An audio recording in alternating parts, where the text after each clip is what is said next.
Le bilan sportif de ce début de saison est forcément un peu mitigé. On est à 3 victoires, 3 défaites. Surtout sur la régularité des performances, on a montré beaucoup d'inconstance.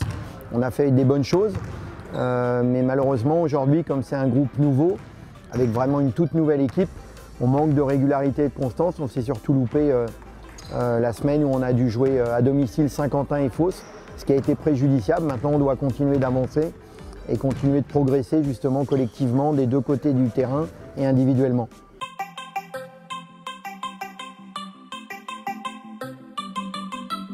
Il est vrai que comme pas mal d'équipes, mais on a eu des circonstances atténuantes. Déjà, le fait que Chris ait dû repartir aux États-Unis, quand on voit sa dernière prestation contre Chalon-Reims, et surtout la complémentarité qu'il peut avoir dans notre jeu par rapport à ses qualités athlétiques, le fait qu'il n'ait pas disputé les 5 premiers matchs, forcément été très préjudiciable. Donc ça, c'est la première chose. Après, la deuxième chose, il faut savoir qu'on a 2 joueurs qui reviennent de très longues blessures. En l'occurrence, Lucas Dussoulier, qui n'a pas joué depuis plus d'1 an et qui montre aussi des signes de progression. Et ça, c'est tout à fait normal. Il lui faudra encore quelques temps pour revenir à son meilleur niveau. Mais il sort d'une bonne prestation contre Chalon-Reims. Et en ce qui concerne Patricio Garino, c'est la même chose. C'est un garçon, on savait que c'était un pari. C'est un garçon qui n'a pas joué pendant très longtemps, qui sort quasiment d'1 an et demi de blessure. Donc il est clair qu'aujourd'hui, par rapport à ce qu'on attend de lui, il n'est pas au niveau où on espérait, où on aimerait l'emmener. Mais il faut continuer d'être patient pour qu'il ait un rôle impactant. Aujourd'hui, on fait en sorte qu'il s'améliore de semaine en semaine.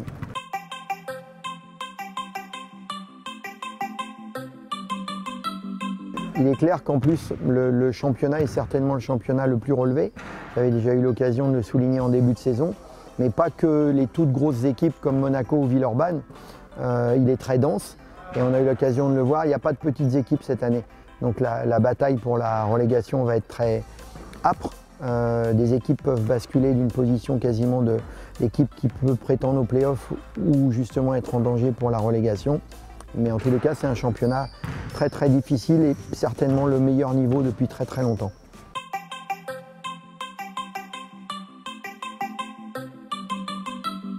Et les 3 prochains matchs, on va donc à Orléans et à Cholet et on reçoit Gravelines.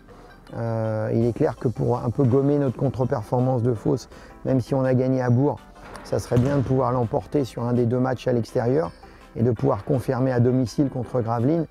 Gravelines dont on parle très peu et on aura l'occasion de s'exprimer sur Gravelines, mais qui pour moi est une très grosse équipe qui peut prétendre en fin de saison être dans le top 6.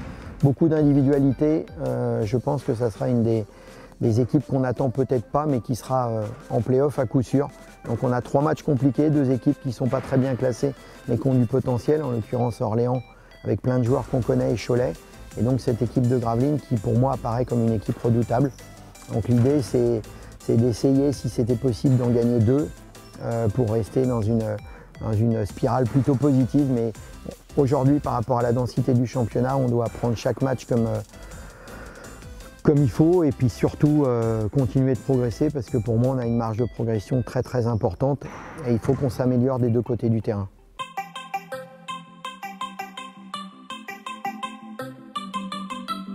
Le fait maintenant, comme c'est la 11e saison où on est en proie, forcément on rencontre plein d'anciens qui sont passés par Nanterre. Donc l'avantage c'est de bien les connaître, leur qualité et pour la plupart, notamment ceux qu'on va rencontrer samedi et même Gravelines, c'est des joueurs qui ont d'immenses qualités. Après on connaît aussi un petit peu leurs défauts, mais à contrario, ils savent notre identité de jeu et ce que nous on essaie de mettre en place. Donc voilà, c'est pas forcément un avantage. De toute façon, on sait très bien que dans ce genre de situation, il n'y a jamais de juste milieu. C'est-à-dire que les joueurs, quand ils jouent contre une équipe qu'ils connaissent bien, sont très forts. J'espère que ça ne sera pas trop le cas. Ou alors, ils sont plutôt en demi-teinte. C'est rare que ça soit un niveau homogène. Donc oui, c'est toujours particulier, mais maintenant, on a quand même l'habitude et du vécu par rapport à ça.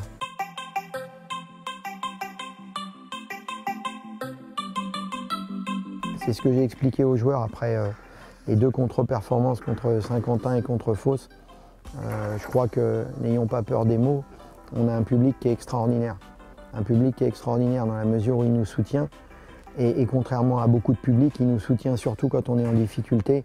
Et même quand on n'est pas à la hauteur de l'événement, comme on l'a pu l'être contre Saint-Quentin et Fos, il y a très peu d'agressivité, à part quelques personnes sur les réseaux qui, à mon avis, se permettent justement, sous couvert d'anonymat, des critiques très sévères.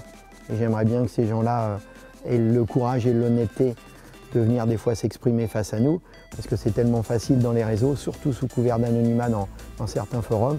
Donc cette chose-là étant dite, mais 99% des gens qui nous soutiennent sont extraordinaires. Et surtout quand on présente des copies qui ne sont pas des copies de qualité. Donc vraiment un grand merci à eux.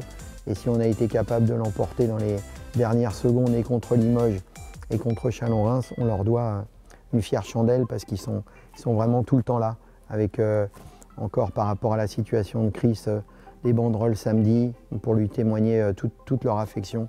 Donc on a un public extraordinaire et ça, faut pas l'oublier. C'est pour ça que les joueurs et le staff, on a le devoir de tout donner sur le terrain et d'avoir la meilleure attitude. Se battre, on peut être mauvais un jour, mais il faut qu'on se batte et qu'on mouille le maillot.